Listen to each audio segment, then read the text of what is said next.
Om Om Apyayantu Mamangani Vakpranas Chakshu Shrotram Athabalam Indriyani Cha Sarvani Sarvam Brahma Upanishadam Mahang Brahma Nirakuryam Mama Brahma Nirakarud Anirakaranastu Anirakaraname astu Tadatmani nirateya Upanishatsu dharma Te mai shantu Om Shanti Shanti Shanti Om.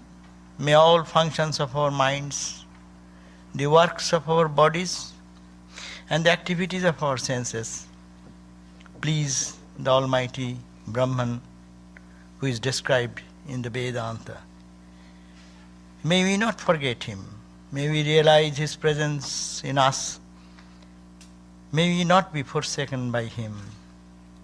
May all divine qualities adorn our souls and bring peace to our minds. Om peace, peace, peace be unto us all.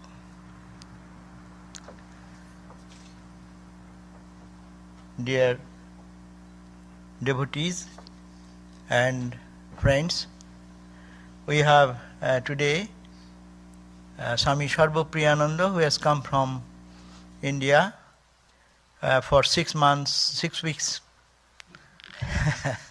visit, and to go to primarily he has come on the request of the private center in Houston, and then we are taking advantage of his stay. Sit here, Rita.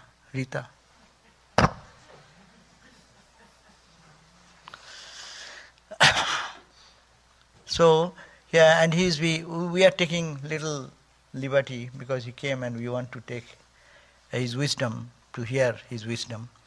And you all know by this time that Swami Sarvapriyananda is a very popular speaker, and he speaks in the language of the modern time. We can easily connect with that.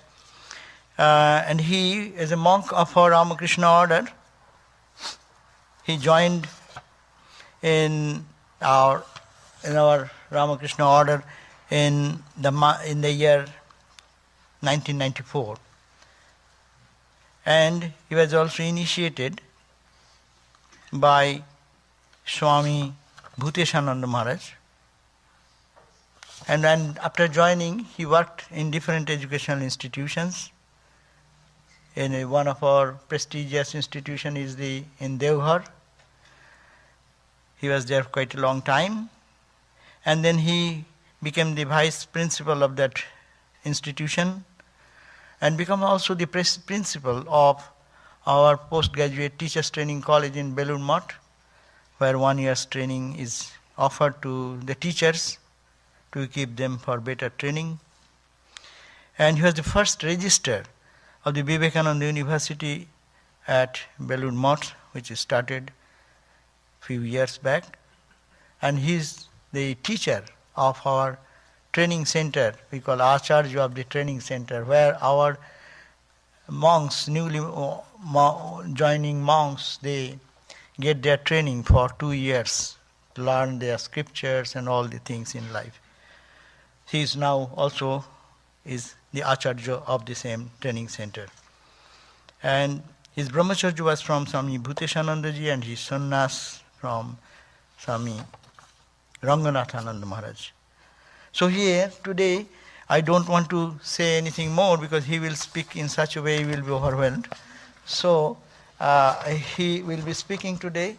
His topic is the eternal witness, and he will be leaving today itself afterwards. So we'll have question answer session afterwards in the living room. So I welcome Swami Sarvapriyananda to talk on the topic, the eternal witness. Yes, thank you.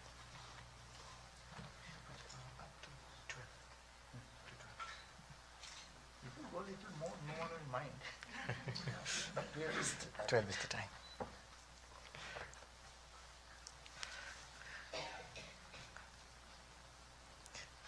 Swami said if you exceed your time a little bit, no one's going to mind, but 12 is the target. And one of our Swamis is known for his long speeches. It seems he was giving a speech at a conference in Bangkok, and not him, but another person, a vice chancellor of a university, asked the organizers, "How long can I speak?" And they said, "Sir, you can speak as long as you want, but we leave at 5.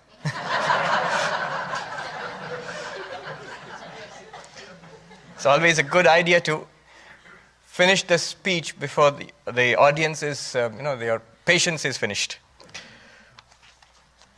A very good morning to all of you. I'm so happy to be here.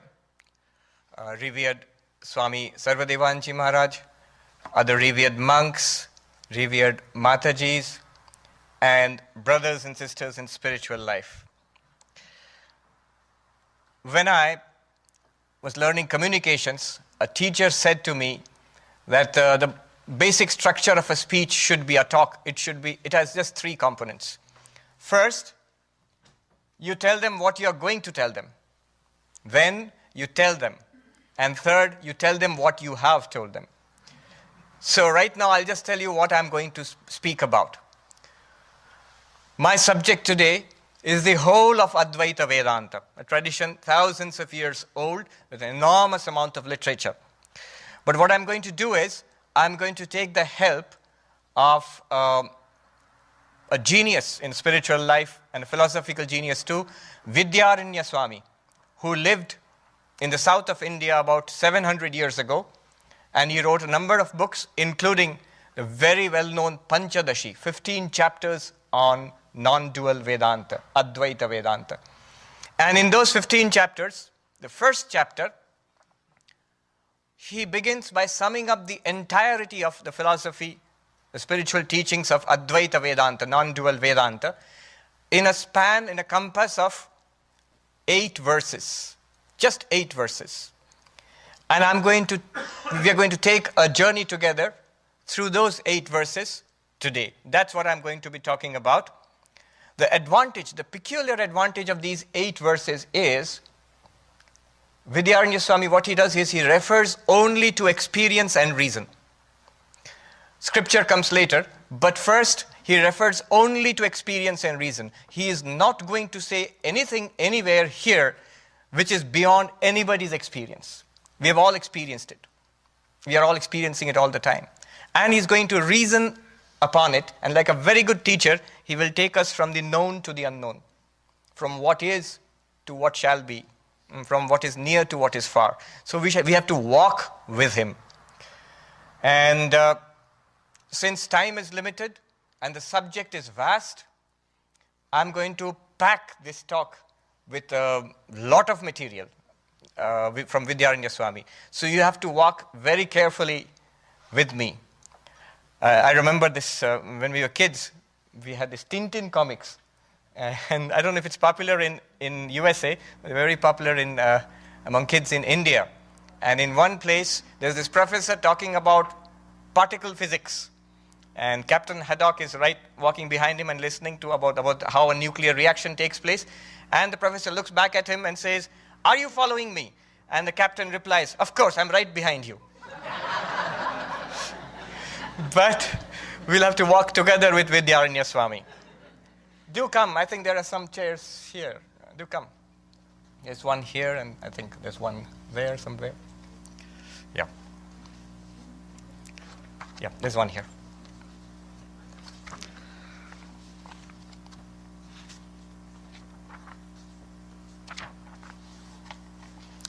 He starts off. I'll read out the verse, and then I'll explain it. The beautiful Sanskrit. Shabdasparshadayo vedya vaichitrya jagare prithak tato vibhakta tat samvit aikarupyanna bhidyate.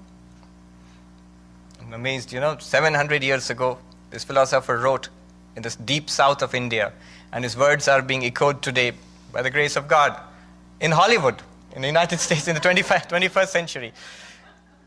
He makes a remarkable point here. Do come over. Do come in. Come. Come and sit down. Yeah. We are just starting. He makes a remarkable point. And I would like to dwell on this point a little while. If we grasp this point, the rest is not very difficult. But this is vital. I'll start with an example. We see so many things here. Thanks to the light in the room, we see so many things. There are people here, there's a stage, and there's somebody on the stage, there's a lectern, everything we can see. All these objects are different. The chair is different from the table, the people are different from each other, and we are all different from this room, but all of it is illumined by the same light. The objects change. You look at something and you look at something else, but both are illumined by the same light. And Vidyaranya Swami catches upon this fact and says, look at your own experience. You see so many things. You hear so many things. You touch and smell so many things. You think about so many things. You feel so many things. You remember so many things. All these things are different from each other. They're different. And yet, there is one thing common to all these experiences, the consciousness that is aware of each of these things. The consciousness is the same. He says, Shabda Sparshadayo Vedya, the objects of knowledge, sound, what you are hearing right now, touch, what you feel when you touch the seat you're sitting on, sight, all kinds of things which are known. He says, Vaichitrya Jagare Prithak. In our waking state, these things are different from each other. The knowables are different from each other. But Tato Vibhakta Tat Samvit. Separate from these knowables is the consciousness that illumines each of these things. The consciousness that is aware of these things. And that is one. That is separate from the knowable and is one. The knowables are many and different from each other. The consciousness which is aware of all these things is one and apart from these objects. Why is it apart from the objects? Because I am aware of something, I see something, then I see something else. If my consciousness were one with that object, it wouldn't be able to shift to another object. Objects keep coming and going. I am aware of all these objects. People keep coming and going. Thoughts and feelings and memories come and go. I am the one consciousness. In the ancient temple in Benares, in Kashi, in one of the entrances, is a very inconspicuous way, there is one image of Ganesha. One of the names of Ganesha is Vinayaka. And that particular Ganesha is called Sakshi Vinayaka. What does that deity do? Nothing. Doesn't do anything. It just watches. It's been watching for millennia. And the idea is, there's this consciousness within us which is watching the changing stream of life, ever-flowing stream of life. It is apart from that and it watches. It does not change. Consciousness does not change. Life changes, and the objects that we know in life, they keep changing. Tato Vibhakta Tat Samvit. The name given by Vidyaranya Swami to this unchanging one consciousness is Samvit. Samvit. That Samvit is one and unchanging. Ekarupyat na bhidyate. It is always the same. It does not change. Very good. Then what happens? Okay, I'll make a couple of more points here. You see, here is my hand, and you can see it, the light reflected off my hand. You can see that. And in fact, you can see my hand only because of the light which is being reflected from the hand. Now, the point I want to make here is, this light is not being produced by the hand. It's not a part of the hand. It just falls on the hand, goes to your eyes, and that's why you're able to see that, to see my hand. And this light is not limited by the hand. There's a light all around here. Only when I put my hand up here, the light is reflected from my hand and goes to your eyes. If I take my hand away, is there light here? Yes, there is. There's just no hand to reflect the light. That's why you cannot see the light. But the light still remains here. In the same way, consciousness is not produced, is not a part of the objects which it is aware of. It's not produced by this body or mind, according to Vedanta. Here it differs from modern neuroscience. So consciousness is not a part of this physical body and mind system. It operates through this body-mind system. Not only that, consciousness is not limited by these objects. If there are no objects, we would not have experience, but consciousness would still be there. So these are subtle points. I just put it forward and we'll come back to them later. As the day wears on, afternoon, here you don't sleep in the afternoon, but in India a siesta is compulsory, I think. So in the afternoon or at night, we fall asleep and we dream. This whole world of objects, knowables disappears, and there is another dream world which comes before us. And Vidyaranya Swami talks about that. Tatha swapneatra vedyam tu nastiram jagare sthiram tadbhedo tastayo samvid ekarupa nabhidyate. A beautiful verse. He says, a dream world comes. What is a dream world? It's just like changing the channel on the TV. You are watching something, you change the channel, the whole thing disappears, another show comes on. So here is another show. You've forgotten that you're in the bed and sleeping. Sound sleep. Sound sleep normally means you're producing a lot of sound. But you are watching a dream. And you are in the dream too. In the TV, at least you don't enter the show in the TV. But here there's a beautiful show going on in your own mind, which you enter with a dream body. And a dream experience takes place. And there are dream people, dream objects. And you're not aware that it's a dream. It seems very real.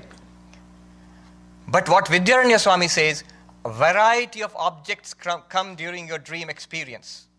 Just like your waking experience. We saw so many things, experienced so many things in the waking state. There are some people out there, I think they want to come in. Yeah. Do come in. So, come in means come in front. Why are you all staggering at the gate? So, come in here. Do come in here. Do come in here. We are just starting. Do come in here. Yeah. Sit down here. Sit down. Sit. We are overcrowded today. So you have to sit Indian fashion today. In the dream, so many objects come before us, just like the objects in the daytime, in our waking state. And Vidyaranya Swami says, my point I want to make here is the consciousness which illumined, which was aware of all our experiences in daytime, in a waking state, is the same consciousness which is aware of all that we experience in dream. It is continuous and unbroken. Immediately, we will come up with many objections. But dreams are different. Dreams are false. Things in dream disappear the moment you wake up. But the things in the world, whatever was there earlier, the people that were earlier, the problems that were there earlier, they all come back again. Right? So the waking and the dream are different. That's our commonplace experience. Holy Mother, Ma Sharada, she said once, she was asked the same question. She was sitting in a village in Jairambati, and I think it was Swami Arupananda probably, who asked this question. When the Holy Mother said, this is all a dream, he shot back. He said, but Mother, the things in the dream are not stable. When you wake up, they are gone. In the next time you dream, they may not come back. You can't start a meal and put the leftovers and then when next time I dream, I'll come back and warm them and eat them. You can't do that. Those things are just imagination. And the things in the world are stable. They are there when we come back. And this did not impress the Holy Mother, Ma Sharada. She just said, I'll tell you in Bengali, she dismissed it by saying, Ta holeiva baba, shapno boito nai. That be that as it may, my child, it is nothing other than a dream, that which we are experiencing now. Vidyaranya Swami, he says, you may or may not be convinced that the dream and the waking world are similar. But the point I want to make here is, not that the dream and the waking world are similar. What I want to make here, the point is the same consciousness which was aware of the changing objects in the waking world is the same, very same consciousness continues to be aware of the new TV show in the dream world. He says, Swapne atra vedyam tu, the things that we see in the dream state, nastiram, they are not stable. They come and go, they disappear. Jagare stiram, in the waking state, they are stable, they come back again. If you are happy, they come back again. Your bank balance comes back, your car comes back. And if you're unhappy, unfortunately, the same people and the same problems also come back when you wake up. Okay, they may be stable. But the point here is, tad bhedo atastayo samvid ekarupa nabhidyate. apart from those objects, the things and objects we see in the waking world, things and objects we see in the dream world, apart from that, the consciousness is constant. It watches. It was watching the waking world, now it watches the dream world. Think about it. It's our experience. He's not telling us anything new. He's just pointing to our experience and reasoning about it and making a small distinction that there is a consciousness which is watching, which is experiencing all this. And that consciousness does not change. The things experienced change. So one experience is different from another experience. Why? Because each experience is a compound of two things. The consciousness which experiences and the object which it experiences.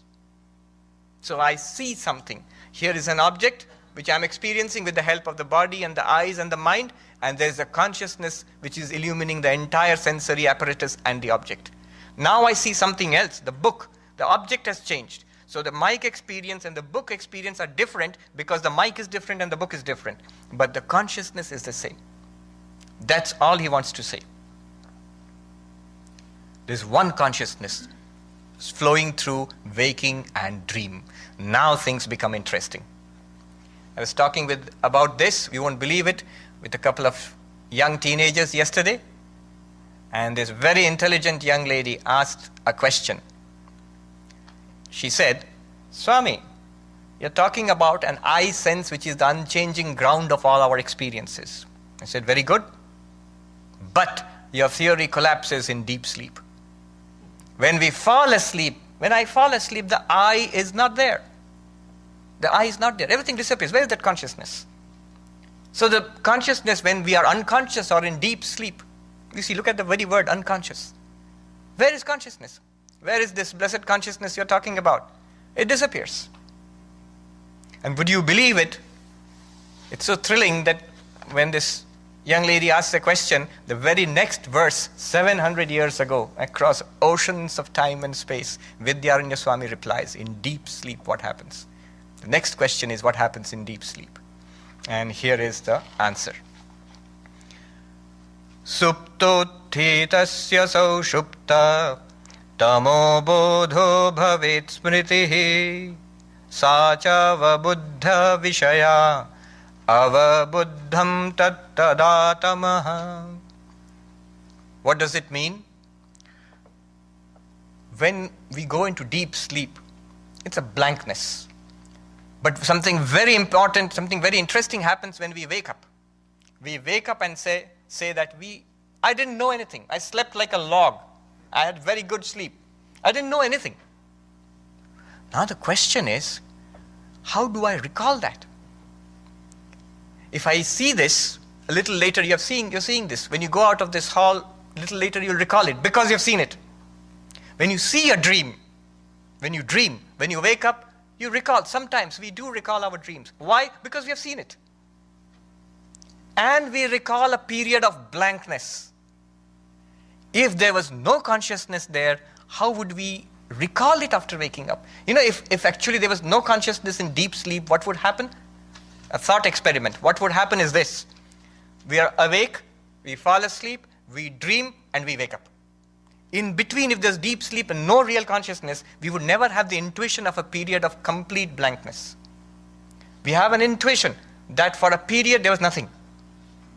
And what Vidyaranya Swami says, the experience of something and the experience of nothing, both are experiences. I give an example. When we were kids, we would pull, and in winter, we'd pull the comforter over ourselves. And it would be totally dark inside. And in that darkness, if I open my eyes, am I seeing or not seeing? I'm seeing. The eyes are there. But there's nothing to see. It's blank. Exactly in the same way in deep sleep, there's no awareness of the external world. There's no awareness of my body. There's no awareness of my mind, so I do not think that I am sleeping. But there is some awareness of a blankness, which when we wake up, we say, I slept happily. I didn't know anything. He says, if you experience this, if you recall this, recollection always means some kind of prior experience. Sacha avabuddha vishaya. This recollection pertains to some kind of thing that was experienced earlier. So in deep sleep, there was experience. I always give the example of something I heard in the Institute of Culture in Kolkata. There was a seminar on consciousness, and the philosophers and the neuroscientists couldn't come together at all.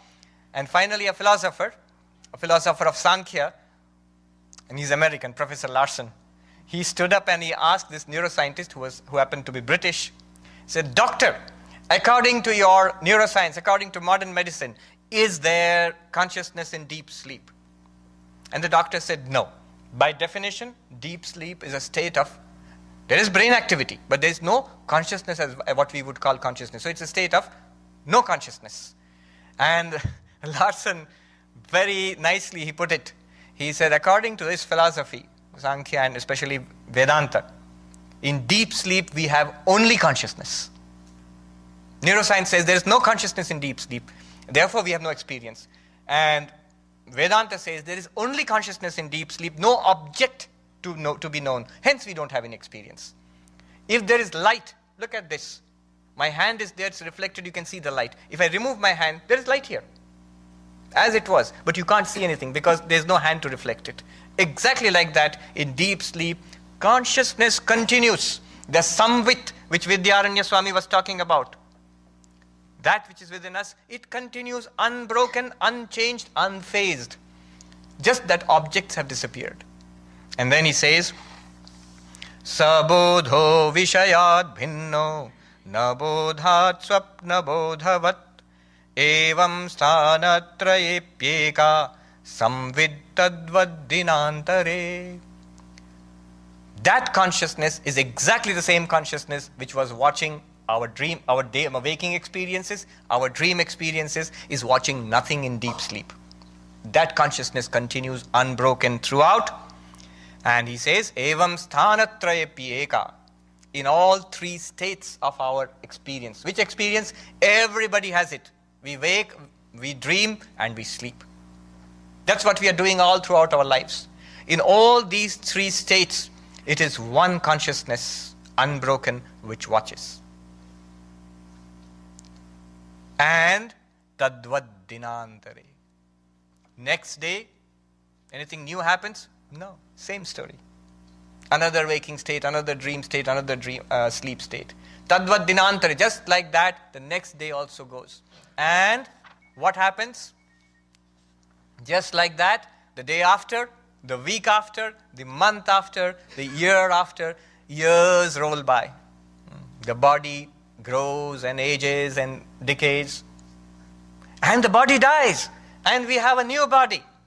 Consciousness watches. The mind may forget. Mind may forget. Consciousness watches. Bodies come and go. Centuries roll by. Thousands of years, millennia. In fact, he says yugas, hundreds of thousands of years. The cycle of the universe rolls on. It disappears and a new universe is created. Consciousness watches. And there's this beautiful verse, so stirring. I remember Revered Sarvadevanji Maharaj, when he was last in Belur Math, he addressed the novices in the training center where I am, and he quoted this verse. Beautiful, stirring verse. I love this verse. I'll quote it to you and explain it. He says, so what is the conclusion? Masabda yuga kalpeshu gata gamyeshu nekadha nodeti nastametyeka samvid esha swayam prabha. Months pass, years pass, abda, years.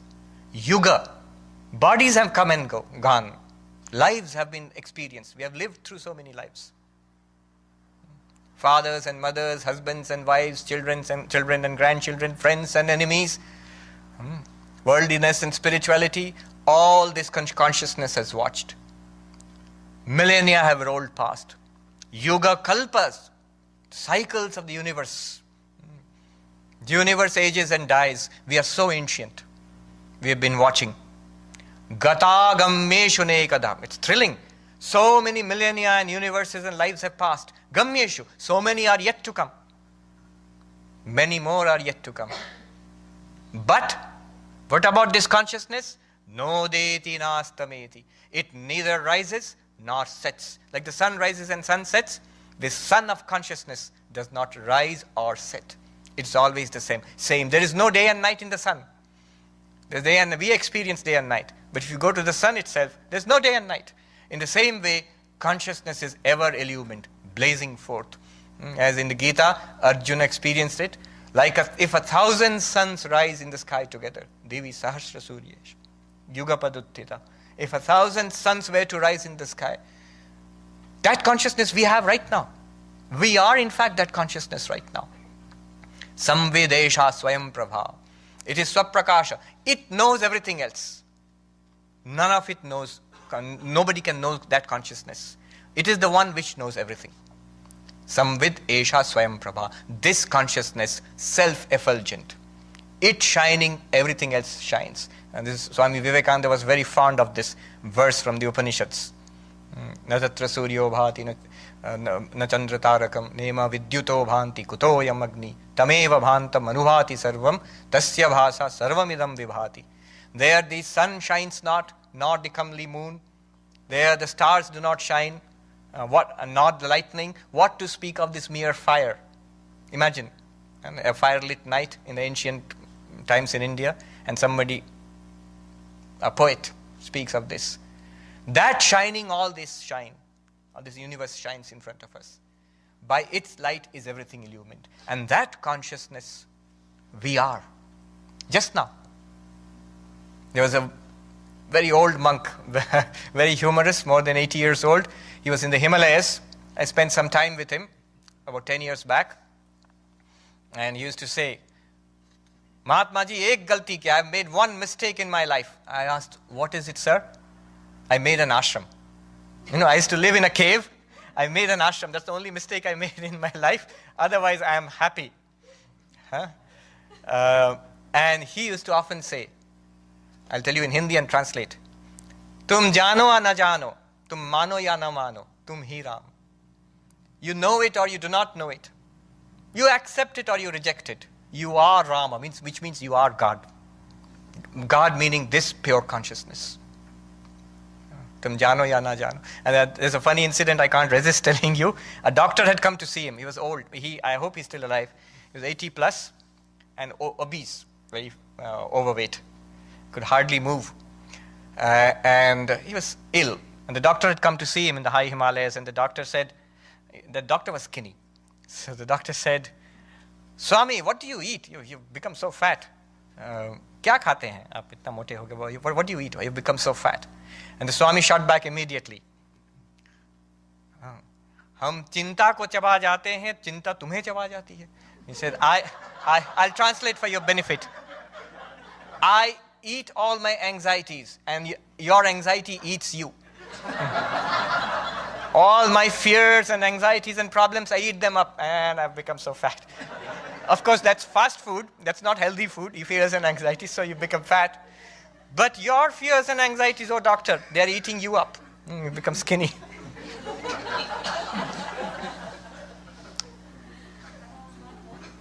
This sun of consciousness neither rises nor sets. And that sun of consciousness is what you are.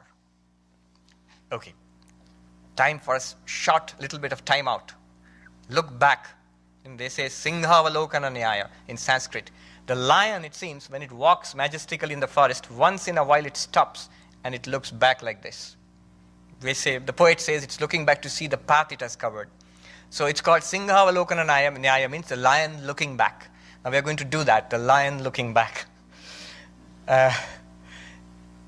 What have we found so far? To put it briefly, everything changes.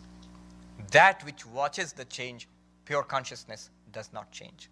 That is what you and I, we are. That's what we are. So far. That does not change, it does not come and go, does not increase or decrease. Now here is a point which Vidyaranya Swami would like us to grasp. He has not explained it. I will put it out before you, this point. We are pure consciousness. Fine. Now, keep that aside. Let's talk about existence. Things which exist. You see things here in this world, they exist. This table exists, we exist, I exist, you exist, this room exists, this country and this world and everything. Even our thoughts exist. Now, one common thing about all this is, all that we are aware of is, things come into existence and things pass out of existence. Things are transient.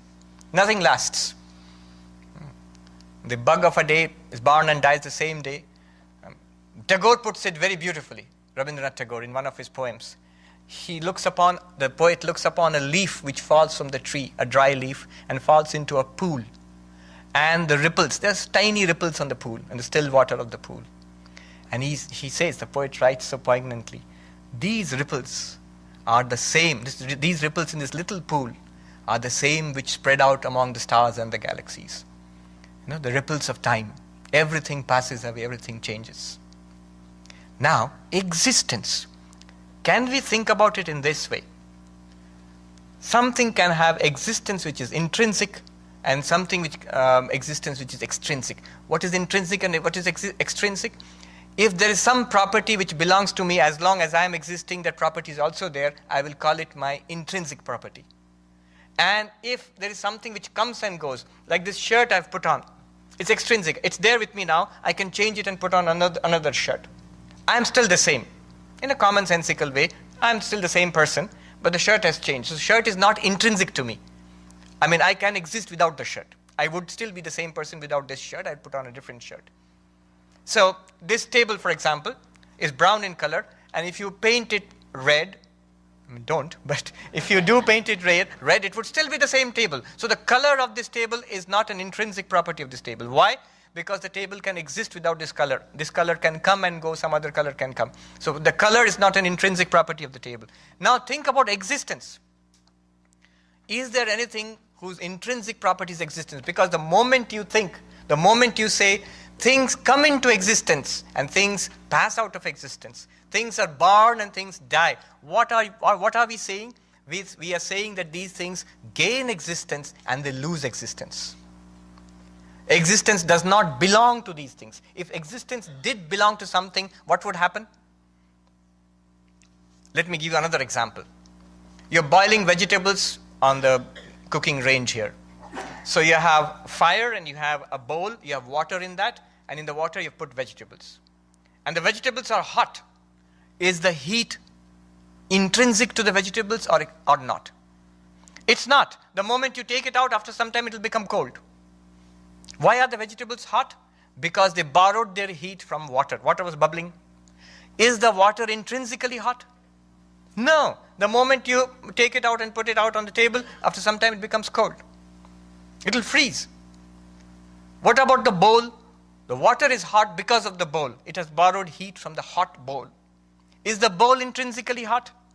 No. The moment you take it out, it will cool down. Where did the bowl get its heat from? From the fire in the cooking range. Is the fire intrinsically hot? Yes. Yes.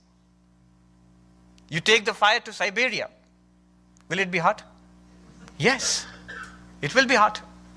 There was a picture just before I came of a plane in Siberia. They were trying to scare me. They were telling me it's going to be terribly cold in USA in January. And look, this is what's going to happen to you. And they showed me a picture of a plane in Siberia. It seems the plane was stuck in snow and they got a tractor to pull it. The tractor got stuck in snow. Then the pilot ordered the passengers out and asked them to push.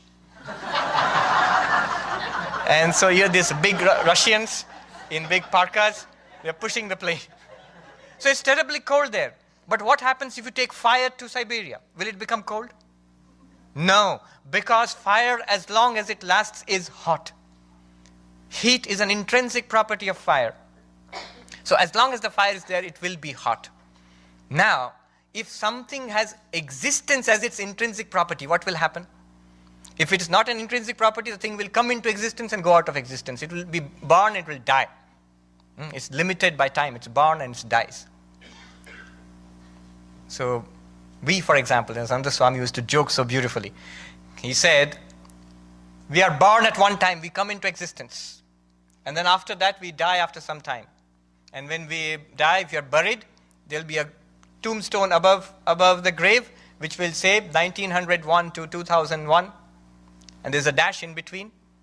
And the Swami used to say humorously, that is what life is. A dash from the womb to the tomb. We are dashing always from the womb to the tomb. So we do not have intrinsic existence. This body does not have intrinsic existence because it dies. Because it was created at one time, it came into existence and then it lost existence. The point I want to make is, if something has intrinsic existence, it would never die. If something intrinsically exists, if existence is intrinsic to something, then it would be eternal.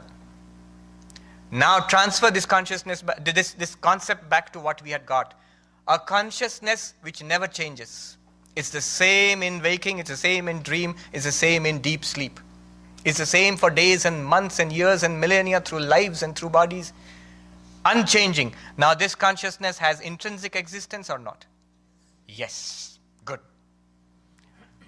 I'm glad you said yes with so much vigor. It shows you are still walking. We are still with Vidyaranya Swami.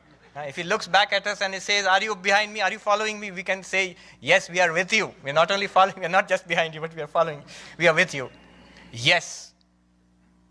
The moment he shows us consciousness does not change through lives, and does not change at all. The other meaning, the implication, the corollary, what we derive is consciousness has intrinsic existence. In Sanskrit terms, they call this Sat, existence absolute. Existence absolute. So, what have we got so far? Inside us, in us, our real nature, unchanging nature, is consciousness absolute and existence absolute. Chit and Sat. The term he used was Samvit. The term used commonly in Vedanta is Chit, consciousness, pure consciousness. And this pure consciousness is also, it has intrinsic existence. It is also Sat. Sat means pure existence. Our true nature is consciousness and existence. Swami Vivekananda says, it is not that the soul or the Atman, not that it exists, it is existence itself. Not that it knows, it is knowledge itself. Now we can understand better what he means. But there's one more thing. Happiness, bliss, joy. We say Sat, Chit, Ananda. Existence, consciousness, bliss. That's the other part. And that's what we are coming to now. So we had a little time out. Now I'm coming back to the mainstream again. Now he's going to tell us, you, the pure consciousness, immortal consciousness, you, the pure existence and pure consciousness, you are also pure bliss. And that also he's going to show it to us through reason and experience. How is he going to do that? Let's see. It's very interesting. Another set of arguments which you can take separately. Iyam atma parananda parapremaspadam yataha mana bhuvam hi bhuyasam iti prematmanikshate. Okay. Very subtle set of arguments. Follow this carefully. And very, very interesting. You'll be a little startled by these arguments. He says, what do we like? We like things which make us happy. We do not like things which make us unhappy. Very common sense. I mean, it's a very simple point. We like things which make us happy. We do not like things which make us unhappy. First point. Second point is, those things which make us happy, we try to get them, or if we have them, we try to keep them. We try to get them, or we try to keep them. If you got good health, you try to maintain good health because it makes you happy. If you don't have good health, you're trying to get good health. You're trying to get them or keep them. Children, unfortunately, there's sometimes a problem. Children make you happy, so you don't want to let them go. Especially in India. A Swami, who's from Argentina, he said, after looking at Bengali mothers, he said there are 3 mothers I found were very similar. Italian mothers, Jewish mothers, and Bengali mothers. They don't want to let the children grow up. So they'll always have the children with them. Because they make you happy. You don't want to let them go. So, what makes you happy you would like to retain or get. And the obverse side, what makes us unhappy, we naturally try to get rid of or avoid. If it's already there, things, some situation, people, we get rid of it. And we try to get rid of that, Or if you don't like somebody or don't like a situation, don't like a place, you would like to avoid it. This is the second point. What was the first point? That which makes us happy, we like. That which does not make us happy, which makes us unhappy, we dislike. So this is the first point. The second point was that which we like, we try to keep. We try to get. That which we do not like, we try to avoid or get rid of. Okay. Seems fairly obvious. Now he's going to spring a bomb upon you. He says, now, mana bhuvam hi bhuyasam. Everybody's experience throughout the world, not just human beings, all living creatures. Nobody wants to die. All say, let it not be that I shall not be. I mean, let it not come to pass that I am not. I must be. Immediately somebody will put up, what about people who commit suicide? They commit suicide because there's a problem. So, some problem in life, in economy, in the health. You put that right in relationships. You put that right, immediately you'll give up the desire to commit suicide. So, a person who tries to kill himself or herself is doing it because there is a particular problem. If you put that problem right, that person will not try to kill himself or herself. So, nobody wants to die. Everybody wants to exist, to remain, to be. So, now you put these three facts together. I don't want to get rid of myself. I always want me to be there. Which means, the things which I like, I want to retain. So I like myself. I really like myself. Something deep within me I value. That's why I always want it to be there. I don't want to lose it. And the first thing which we said, what things do I like? Those things which make me happy. If I always want to retain myself, it means I always like myself. If I always like myself, it means I always make myself happy. I am my own source of joy. Do you want me to run through that again? We never think in this way. This is a remarkably subtle piece of reasoning, but what he's saying is, things which make us happy, we like. Things which make us unhappy, we dislike. Things which we like, we try to retain. Things which we dislike, we try to get rid of. Now, we always try to retain ourselves. It means we always like ourselves. If we always like ourselves, then we always are our own source of joy, of happiness. That's the argument. And one more argument he gives to show that you are the source of joy, the greatest source of joy. Tat prematmarthamanyatra naivam manyarthamatmanah atas tat paramam tena paramanandatatmanah. Another set of arguments to show that we are the ultimate source of bliss. What did the earlier, if you have followed carefully, what did the earlier verse show? That we are our own continuous source of bliss, unchanging source of bliss. And is this the highest bliss? Yes. Why? The logic is like this. A mother and a the child's toy. The mother loves the toy too. Why? Because it's her baby's toy. The child loves the toy, so the mother loves the toy. The toy is loved for the sake of the child. Who is more loved? The child, not the toy. The toy is loved for the sake of the child. And the child is loved, we think, for its own sake. So, that which we love, and we love something more than that, if we love something for the sake of another, that another is loved more. If that is loved for something else, for example, people say, I love my job. Why do you love your job? Because it gives me money. I love money. Why do you love money? Because it gives me the things in life which I want.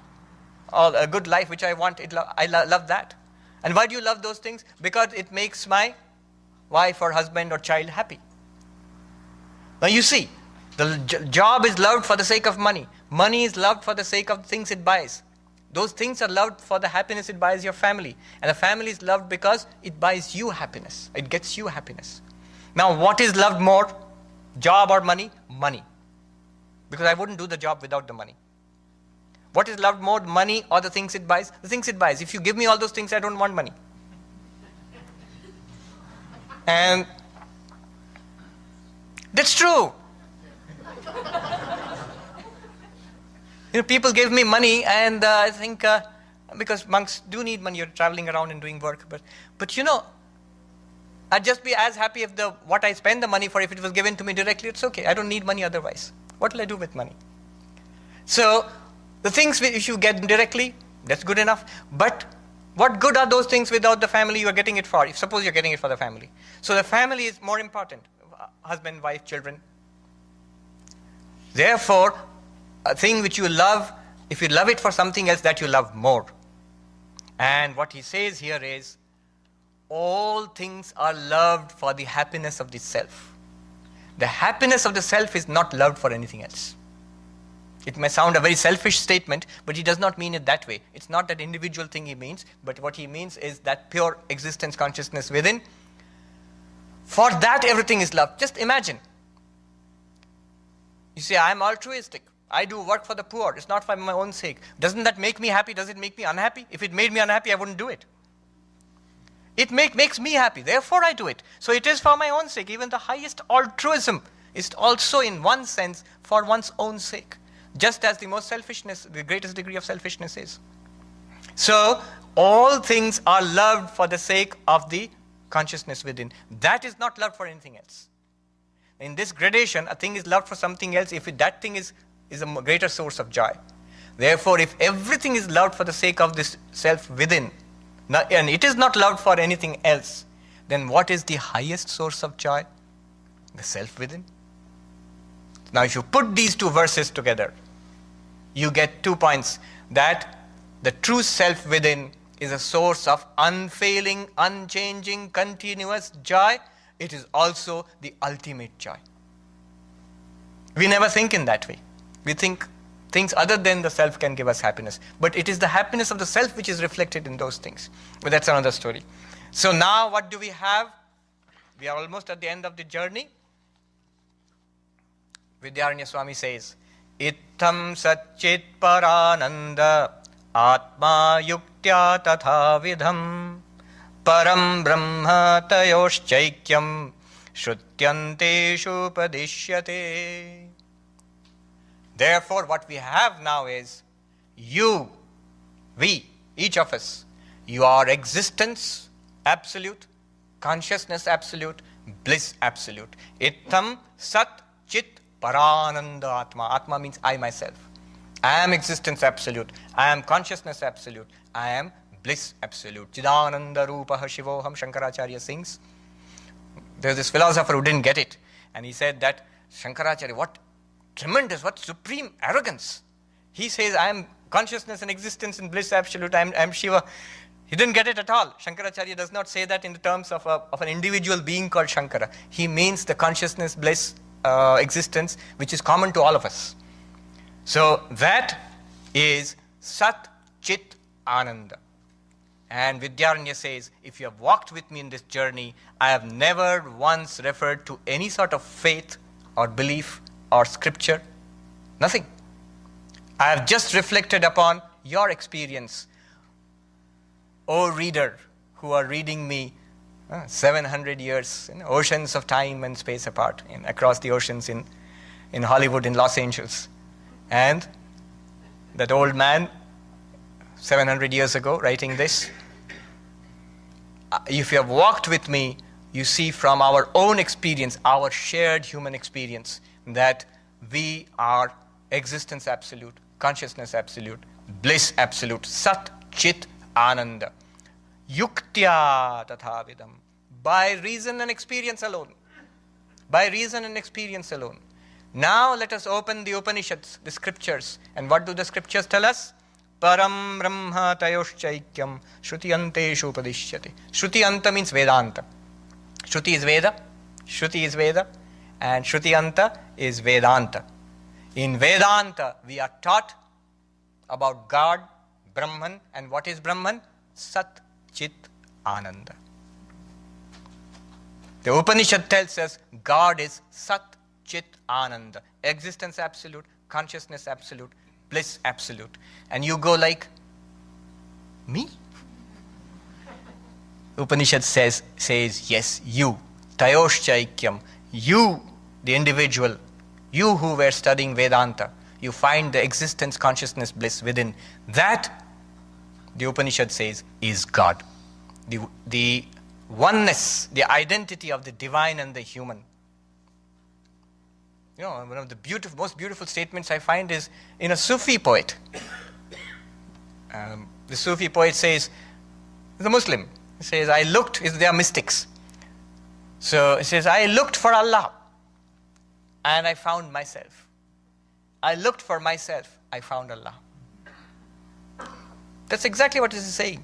You look within, you find God. You search for God, you find yourself.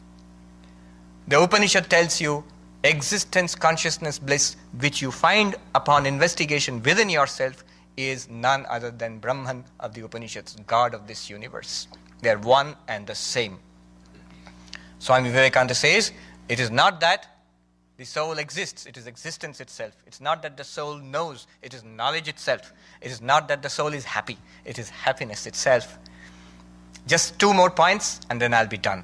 2 practical points. I can see it, sometimes it creates confusion. One is, many of us, if not all of us, many of us are initiated devotees. You know, we have taken a mantra and we are doing a particular kind of sadhana, a spiritual practice. So we may think, what is the connection between this high philosophy and the devotion, meditation-oriented practice I'm doing? What's the connection? So it's especially for those who have taken initiation. And I asked this question to one of the oldest monks who passed away 2 years ago, Upen Maharaj, a disciple of Swami Shivanandaji, Nirmuktanandaji. He was sitting in Ma Sharada's temple facing the Ganga in Belur Math. I went up to him and asked, I did pranams and said, Maharaj, Swamiji, what is the relationship between this existence, consciousness, bliss we find in Vedanta and the Ishta Devata, the God whom we worship in our heart with mantra and japa and all? And he said immediately, straight away, he smiled and said, have you not heard what Sri Ramakrishna told Akhandanandaji? Jejar Ishto Shetar Atma. The God you worship and love and adore is this very existence, consciousness, bliss, which is yourself. Jejar Ishto Shetar Atma. Ishta means the God you worship, you pray to. That God is the consciousness, existence, bliss which you find within yourself. It is one and the same thing. Point number 1.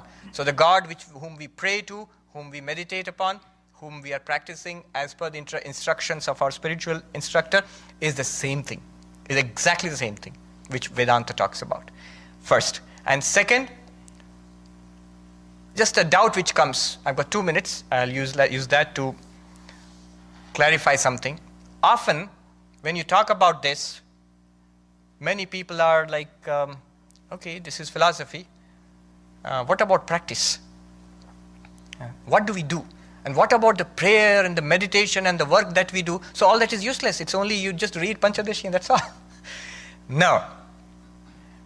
See, what happens is, Vedanta, Advaita Vedanta, there was a Swami who said very beautifully, in Sanatana Dharma, in Hinduism, none of the yogas are ever left out. Whatever the path you take, Advaita, Vishishtadvaita, Dvaita, there will be a space for jnana, a space for meditation, space for work, and space for love and devotion.